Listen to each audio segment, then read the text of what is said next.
Well, hello, my friends, and welcome to the Live Inspired Podcast Monday Morning Moments with John O'Leary.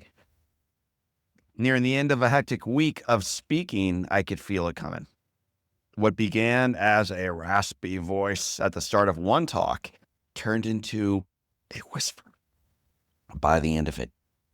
As a sinus infection intensified, my throat began to swell, swallowing began to hurt, my body began to ache. But the hardest part was not the pain. It was the silence brought on by our old friend laryngitis. For a man who makes his living with words, you can still hear it in my voice, losing my voice felt like losing part of myself. After a week of quiet, though, as my voice continues to slowly return, I realized something unexpected. Losing my voice gave me gifts I did not know I needed. Let me tell you more about it. I began each morning giving thanks. Silence sometimes provides space for us to do that. Have you noticed? I give thanks for Beth, for our kids, for our family, for our freedom, for our faith, for meaningful work, for sunshine, for hot coffee, for cold beer, for life itself. But rarely do I recognize and give thanks for the gift of my voice. As a child, I went months in the hospital without my voice. As an adult, I've lost it through laryngitis several times, and yet even still, I still take it for granted. Forced silence reminded me that the most ordinary gifts are oftentimes the most extraordinary. Take inventory of the gifts in your lives, my friends. Beth and I treasure mornings on the porch with coffee and evenings unwinding together. I like to think that I'm a good conversationalist, a very good speaker and listener.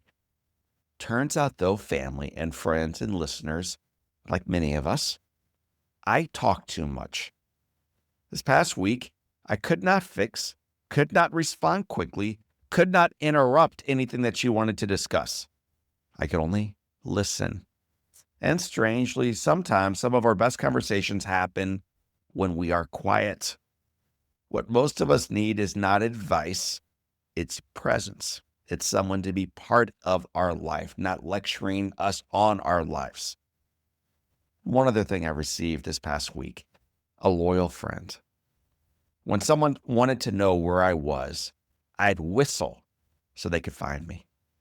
And every time before the child could make their way up the steps or down to my office, Emma, our dog, would come racing. Her tail was wagging, her bone would be dropped in front of me. She was ready. To her, a whistle means I'm needed. There's something beautiful about the type of friend who runs towards you without needing explanation, reward, or any type of gift, who simply shows up because they might be needed. What a blessing, my friends, to have friends like that. And what a reminder and an invitation to become a friend like that. So family, listeners, friends, my voice continues to return. You hear it. But my prayer is that the lessons learned in silence remain. Don't wait for illness to remind you what matters. Don't wait for silence to teach you to listen. Don't wait for loss to reveal the gifts in front of you today. Today, this moment, right now, give thanks for what you've overlooked.